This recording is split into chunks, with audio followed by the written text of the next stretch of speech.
Hello guys, कैसे हो आप लोग। आई होप आप लोग सब बढ़िया हो गए। तो स्टार्ट करते हैं हम प्रोटीन केमिस्ट्री। ठीक है, इससे पहले हमने metabolism of protein amino acid देख लिया है पूरा। ठीक है, डिफरेंट टाइप ऑफ हमने अमीनो एसिड का मेटाबॉलिज्म देखा है ना। फिर हमने कुछ क्लिनिकल देखा, सब कुछ हमने समझ लिया है उस चीज़ को। अब हम प्रोटीन केमिस्ट्री देख लेंगे और फिर इस तरीके से हमारा पूरा protein chemistry as well as metabolism हमारा खत्म हो जाएगा। काफ़ी इंपॉर्टेंट वेटेज रखता है एग्जाम में। ठीक है, चलो स्टार्ट करते हैं। ठीक है, चलो प्रोटीन केमिस्ट्री। अब मैं क्या बोल रहा हूँ, अमीनो एसिड बेसिकली प्रोटीन क्या है, अमीनो एसिड का पॉलीमर है ना, अमीनो एसिड का पॉलीमर है। तो हम प्रोटीन केमिस्ट्री बोलते तो रहते हैं, लेकिन हमें पहले अमीनो एसिड सीखना पड़ेगा। ठीक है, क्योंकि बहुत सारे अमीनो एसिड मिला के ही क्या बनता है प्रोटीन। तो हमें बेसिक यूनिट समझना है कि अमीनो एसिड क्या है और different type of amino acid समझना है, क्लासिफिकेशन समझना है इस लेक्चर में। ठीक है, चलो तो अगर मैं सिंपल एक जनरल एक अमीनो एसिड का स्ट्रक्चर बताऊँ तो यहाँ पे क्या होगा, कार्बन है, 4 वैलेंसीज होंगी, उसमें एक वैलेंसी किसी के पास क्या मान लो कि एक अमीन ग्रुप है ना, अमीन ग्रुप हो, एक एसिड वाला ग्रुप हो गया। ठीक है, एक यहाँ पे H लगेगा और ये जो R है ये वेरिएबल चेन, मतलब यहाँ पे कभी हाइड्रोजन आ जाएगा है ना, कभी आपको यहाँ मिथाइल आ जाएगा, तो कभी यहाँ पे कुछ और ग्रुप आ जाएगा। उस हिसाब से आपके पास different type of amino acid हमें मिलेंगे। ठीक है, बट जो बेसिक स्ट्रक्चर है कुछ इस तरीके से रहना चाहिए कि एक अमीन ग्रुप आएगा है ना, और एक COH एक एसिड ग्रुप हो गया, और एक हाइड्रोजन रहेगा और एक R जो वेरिएबल होगा। ठीक है, उससे पहले हमें वो समझना पड़ेगा कि यार अल्फा कार्बन एटम क्या होता है। पढ़ रखा है केमिस्ट्री में कि जो फंक्शनल ग्रुप है उससे लगा पहला कार्बन अल्फा कार्बन, फिर बीटा, फिर गामा, फिर डेल्टा, फिर एप्सिलॉन। ठीक है, तो अल्फा कार्बन क्या होता है, next to the functional group, ये फंक्शनल ग्रुप है। इससे अगला वाला क्या है, ये आपका अल्फा कार्बन। ठीक है, तो अल्फा अमीनो एसिड क्या होता है कि जो अल्फा कार्बन से क्या लगा हो, अमीन ग्रुप लगा, NH2 ग्रुप लगा हो। ठीक है, जैसे अगर मैं बोलूँ इस स्ट्रक्चर में अल्फा कार्बन कौन सा है, आप बोलोगे ये मेरा फंक्शनल ग्रुप है, तो ये इससे पहला अल्फा कार्बन और इसमें लगा एक अमीनो ग्रुप, तो क्या बोलेंगे हम, ये आपका अल्फा अमीनो एसिड है। ठीक है, समझ में हमको आता है। ठीक है, अगर मैं सिंपल एक स्ट्रक्चर बताऊँ, इसे बताने की कोशिश करना कि ये कौन सा वाला हो सकता है, कोशिश करना। ठीक है, कोशिश करना। एक R हो गया यहाँ पे, एक H मान लो, ऐसे बना रहा हूँ H। ठीक है, यहाँ मान लो NH2 लगा हुआ है। ठीक है, तो आप बोलोगे अच्छा ये वाला, इसमें अल्फ़ा लगा है, इसमें बीटा है, तो ये बीटा अमीनो एसिड हो गया है ना, बीटा अमीनो एसिड हो गया। ठीक है, ऐसा कुछ होता है। ठीक है, रफ करते हैं हम। तो हमारी बॉडी के अंदर most common belong all to this, मतलब सारे के सारे अल्फ़ा अमीनो एसिड ही हमें देखने को मिलते हैं आमतौर पे।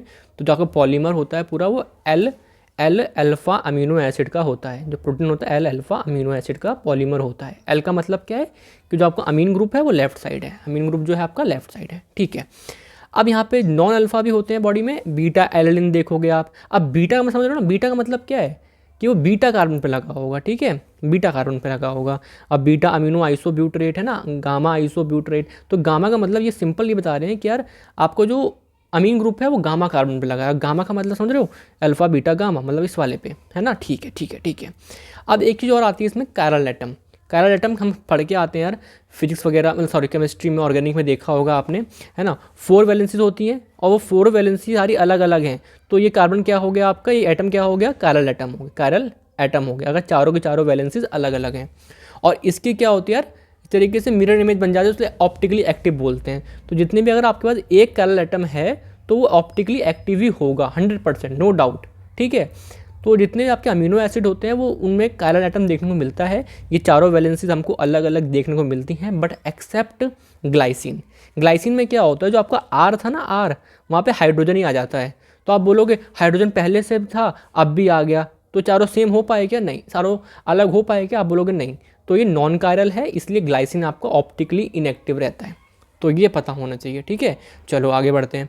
अब यहाँ पे क्या एक आता है आपका इम्यूनो एसिड्स। क्या होते हैं, कुछ भी नहीं, जो आपका अमीन ग्रुप है वो आपका क्या ना बाउंड है। अब इधर देखो हम क्या देख रहे थे, देखो NH2 फ्री है, देखो NH2 फ्री है ना, कहीं भी स्ट्रक्चर बनाया होगा NH2 ग्रुप फ्री है। ठीक है, बट इम्यूनो एसिड मैं उन्हें बोलूँगा जिसमें NH आपको जो नाइट्रोजन है, जो आपका अमीनो है, इज़ नॉट फ्री, इंस्टेड वो बाउंड है इन अ रिंग स्ट्रक्चर, एक रिंग में। तो एग्जाम्पल आ गया, एक एग्जाम्पल इंपॉर्टेंट है, एक ही है, प्रोलिन है ना, प्रोलिन। ओके, समझ हमको आ रहा है। तो ये कुछ चीज़ें जो बार बार आती हैं मैंने आपको समझा दिया। ठीक है, स्टार्टिंग में ही। अब बात करते हैं हम लोग क्या, क्लासिफिकेशन ऑफ अमीनो एसिड। मैं बार बार बोलूँगा आपसे 22 अमीनो एसिड का हम क्लासिफिकेशन कर रहे हैं, बट मैं करूँगा 20 का ही, बिकॉज 21 एंड 22 थोड़े स्पेशल केस हैं, मैं आखिरी में बात करूँगा, थोड़े स्पेशल हैं वो लोग। तो मैं 20 अमीनो एसिड का बार बार क्लासिफिकेशन करूँगा, और वो 20 अमीनो एसिड आपको मेजरली याद रखने हैं। 21 22 भी होते हैं, उनके बारे में एंड में मैं समझा दूंगा आपको। ठीक है, ओके, तो बेस्ड ऑन साइड चेन कि जो आर ग्रुप है ना, आर ग्रुप, ठीक है, उसके नेचर के हिसाब से मैंने सिंप्लीफाई करा चीज़ों को, मैंने क्लासीफाई करना शुरू करा। बिकॉज हर चीज़ हर जगह सेम मिल रहा है। देखो यार, अगर मैं बोलूँ ये भी आपका COH NH2, ये आर ही अलग है सब में, है ना, ये आर का नेचर जान लूँगा तो मैं समझ जाऊँगा। अब सिंपल अमीनो एसिड कि वो आर जो है बहुत सिंपल है, तो ग्लाइसिन, ग्लाइसिन में आर की वैल्यू क्या थी, आप बोलोगे H, है ना, तो सिंपलेस्ट अमीनो एसिड है भाई। आर को हटा के आप क्या लगा सकते हो, सबसे सिंपल, सबसे सिंपल आर क्या हो सकता है, हाइड्रोजन, तो वो ग्लाइसिन हो गया, ठीक है। एंड एलिन में क्या होता है, CH3 ग्रुप लगा देते हैं, तो एलिन हमें अबंडेंट मिलता है, ठीक है। अब ब्रांच चेन अमीनो एसिड हमने पढ़ा था, क्या होते हैं, LIV, याद है, मेटाबॉलिज्म और branch chain amino acid, LIV live, leucine, isoleucine, valine, maple syrup पढ़ाया होगा मैंने यहाँ पे, है ना, मेपल सिरप डिहाइड्रोजनेस, ठीक, वो देख लेंगे। बट पता है ना आप लोगों को क्या है ये ल्यूसिन, आइसोल्यूसिन, वैलिन, थोड़ा सा ना गला ठीक नहीं है अभी, ठीक है, बट ठीक है, तो ये आप समझ को आ रहा है, ठीक है। अब मैं क्या बोल रहा हूँ, सल्फर कंटेनिंग अमीनो एसिड, जिसमें सल्फर होगा, तो मिथ्योनिन और सिस्टीन, ठीक है। आप बोलोगे सिस्टाइन भी होता है, नहीं नहीं नहीं नहीं, सिस्टाइन नहीं होता अमीनो एसिड, सिस्टाइन आपका ड्राइव्ड अमीनो एसिड है। जब आपके ये दो मॉलिक्यूल जुड़ेंगे तो सिस्टीन, सिस्टीन बन जाता है, ठीक है ना। ये वाला क्या है आपका अमीनो एसिड है, बट इसके दो मिलके आपके सिस्टाइन बना लेते हैं, ठीक है ना, सिस्टीन, सॉरी, चलो इसे रफ कर देते हैं। तो दो आपके सल्फर कंटेनिंग अमीनो एसिड भी देख लिया हमने, ओके। अब OH कंटेनिंग, जिसमें OH ग्रुप होगा, तो आपके सेरिन, थ्योरिन और टायरोसिन, है ना। अब आप बोलोगे OH ग्रुप है तो पानी से अच्छा बॉन्ड, हाइड्रोजन बॉन्ड बन जाएगा, यानी कि ये वाटर सोल्यूबल होते हैं। लेकिन जो आपका टायरोसिन है वो वाटर सोल्यूबल नहीं है, OH होता है इसमें, OH होता है no doubt, but tyrosine water soluble नहीं है। क्यों? क्योंकि यार वो OH जो लगा है ना, वो बहुत सारे कार्बन होते हैं, एक एरोमेटिक रिंग होती है, फिर ये OH लगा होता है इसके अंदर, ठीक है। तो वो जो ये पूरे कार्बन होते हैं, 9 कार्बन हो गए ऊपर मिला के सब कुछ, है ना, तो वो उसको वाटर इनसॉल्यूबल बनाते हैं, ठीक है। तो OH होने के बावजूद भी टायरोसिन वाटर सोल्यूबल इतना अच्छा नहीं होता है, ठीक है। अब आते हैं हम लोग, ठीक है बहुत बोलने लगाऊंगा यार, ठीक है चलो, हाँ, तो कहाँ पे थे हम लोग, एसिडिक अमीनो एसिड। अब देखो क्या होता है, अगर मैं बोलूँ आपसे, ये एक सिंपल अमीनो एसिड है, ठीक है, ये एक सिंपल अमीनो एसिड है, कोई सा भी मान लो आर लगा, ठीक है। अब मैंने क्या बोला इसमें कि यहाँ पे एक अमीन ग्रुप है जो बेसिक नेचर दिखाएगा, और ये एक एसिडिक ग्रुप है ना। तो अगर इनमें से अभी दोनों बराबर हैं तो बोलेंगे न्यूट्रल हैं, ठीक है। अभी एक ये भी एक ये भी, ठीक है। अब अगर स्ट्रक्चर में या फिर आर मैंने कुछ ऐसा लगा दिया कि उस आर के अंदर कहीं C डबल बॉन्ड OH आ रहा है, तो आप बोलोगे देखो दो एसिडिक हो गए, तो वो अमीनो एसिड कैसा कहलाएगा आपका, एसिडिक अमीनो एसिड, ठीक है। और मान लो इस आर चेन में कहीं पे लगा है NH2 एक्स्ट्रा कहीं लगा है, तो मैंने क्या बोला, दो NH2 आ गए, यानी कि बेसिक अमीनो एसिड आ गए, ठीक है। अगर एसिडिक की बात करें तो वो किस चार्ज में रहता है, CO नेगेटिव, तो नेगेटिव चार्ज आएगा उसके ऊपर। और जो अमीनो एसिड बेसिक में NH4 पॉजिटिव, है ना, तो अब acidic amino acid negative charge, because C double bond O negative की फॉर्म में रहता है, ठीक है। अब इसमें एग्जांपल क्या है आपके, एस्पार्टेट एंड ग्लूटामेट, नाम बहुत आसान है ये, एस्पार्टिक एसिड सुना, ऐसा कुछ सुना होगा, है ना, ग्लूटामिक एसिड, ठीक है। अब अमीड ग्रुप क्या होते हैं, जिसमें आर चेन है, उसमें कहीं C डबल बॉन्ड NH2 आ गया, ठीक है, C double bond NH2 amide group आ गया एक। तो इसमें क्या एग्जांपल हो गया, एस्पाराजिन एंड ग्लूटामाइन। याद देखो, याद हो जाता है ना, ऐसा नहीं है, इतना मुश्किल नहीं है। 20 अमीनो एसिड है, हल्का हल्का जानो, 2 बार पढ़ो, याद हो जाता है, ठीक है। पेपर आए उससे पहले देख लो, हल्के हल्के 1-2 नाम तो हमें याद रहते ही हैं, ठीक है।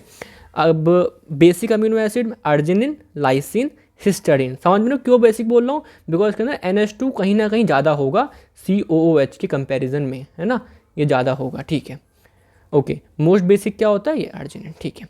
Aromatic amino acid, phenylalanine, tyrosine and tryptophan. तो मेटाबॉलिज्म बताया था मैंने आपको कि यार ये तो दोनों एक साथ पढ़ते हैं हम, इसमें हम कन्वर्ट कर लेते हैं इससे, ठीक है। और ट्रिप्टोफान भी एरोमेटिक है, एक रिंग आ रही होगी, आप देखोगे स्ट्रक्चर बना के तो एक रिंग बन रही होगी, एरोमेटिसिटी दिख रही होगी। और लास्ट में बताया था मैंने आपको इम्यूनो एसिड क्या, प्रोलिन, यानी कि ये वाला, जिसमें NH क्या होगा, बाउंडेड होगा। तो एक एग्जाम्पल है प्रोलिन, ठीक है। चलो, तो ये आपके 20 अमीनो एसिड हो गए। आप बोलेंगे चलो गिनती करते हैं, चलो 1 2 3 4 5 6 7 8 9 10 11 12 13 14 15 16 17 18 19, एक रह गया कहीं क्या, चलो देखते हैं दोबारा से, एक और आ गया, आगे रुको, 1 2 3 4 5 6 7 8 9 10 11 12 13 14 15 16 17 18 19 20 और 21, ये रह गए तो ऊपर वाले 21 हो गए। अब बोलोगे 21 क्यों? अरे यार देखो यार, टायरोसिन 2 बार लिखा है, ये भी टायरोसिन यहाँ पे भी लिखा है और टायरोसिन कहीं और भी लिखा हो, यहाँ पे भी लिखा है, तो 20 ही मानो, ठीक है 20 ही मानो, 2 बार लिखा है, OH में भी आता है और वहाँ भी आता है, ठीक है। तो आप बोलोगे अगेन 20 का हम क्लासिफिकेशन कर रहे हैं, 2 को छोड़ा हुआ है, 21 एंड 22 को छोड़ा हुआ है अभी, ठीक है। चलो अब मेटाबॉलिक फेट कि कौन से अमीनो एसिड कीटो बॉडीज़ को देंगे, है ना, कीटोजेनिक फैट, और कौन दोनों देंगे और कौन ग्लूकोज को देंगे। हमने जब मेटाबॉलिज्म में बात करी थी, जब मैंने आपको पढ़ाया फिनाइल एल्लिन टायरोसिन, कीटोजेनिक भी होते हैं ग्लूकोजेनिक भी होते हैं, याद है, कैटाबॉलिक फेट, ठीक है। तो यार एग्जाम्पल याद ही करने हैं, ठीक है। कीटोजेनिक में कौन से 2, leucine and lysine, leucine and lysine, LL, ठीक है, ये कीटोजेनिक है।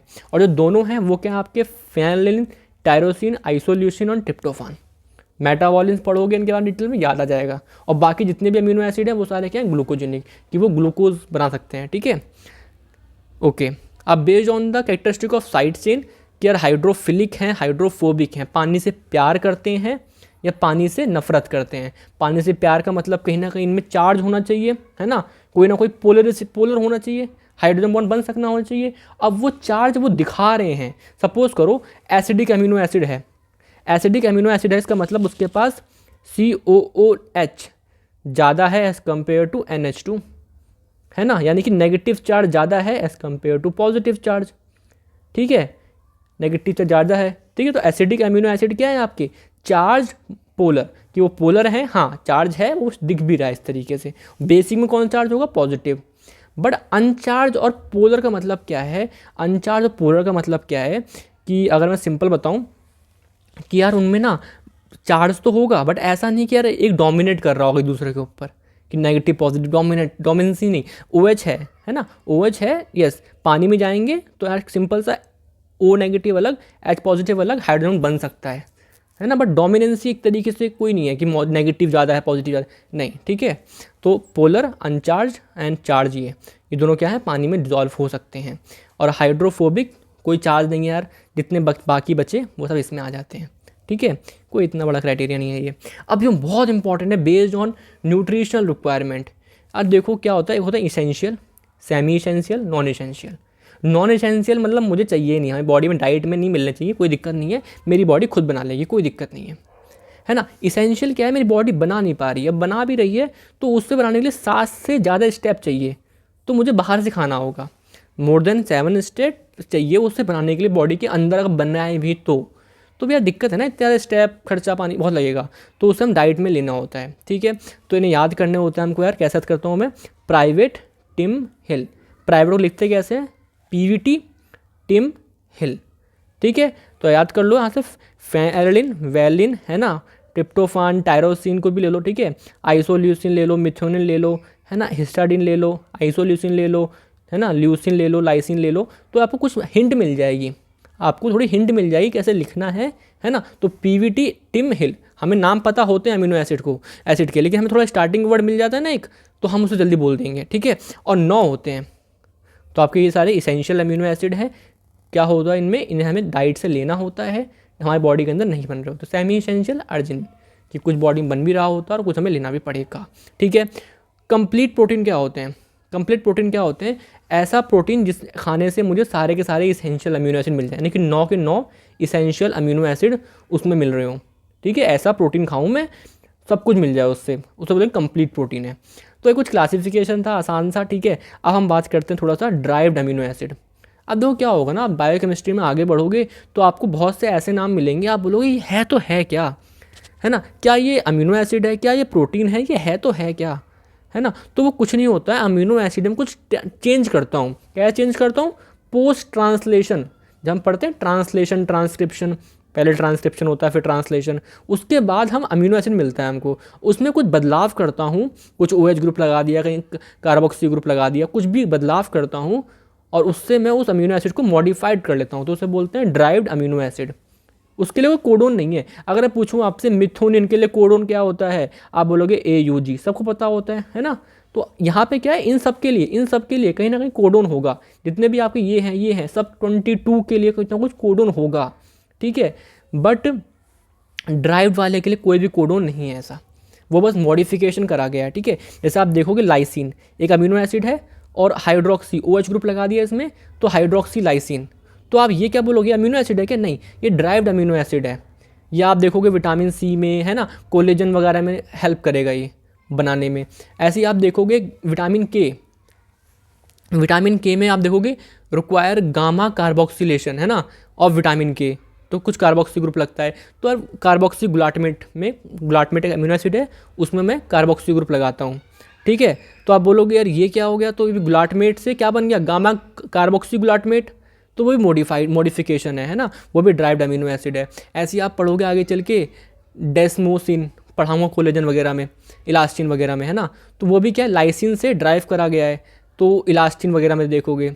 अब मैं कोलेजन नहीं पढ़ा रहा हूँ, तो इसलिए कुछ ऐसे नाम वहाँ पर आएंगे, तो आप डरना मत, वो कुछ नहीं होगा, वो आपके अमीनो एसिड को ही थोड़ा सा मॉडिफाई कर दिया गया होगा, ठीक है। अब आते हैं लास्ट में 21st and 22nd amino acid के नाम, तो यार देख लो अजीब से ही है, सेलिनोसिस्टीन, है ना, प्रोलाइसिन।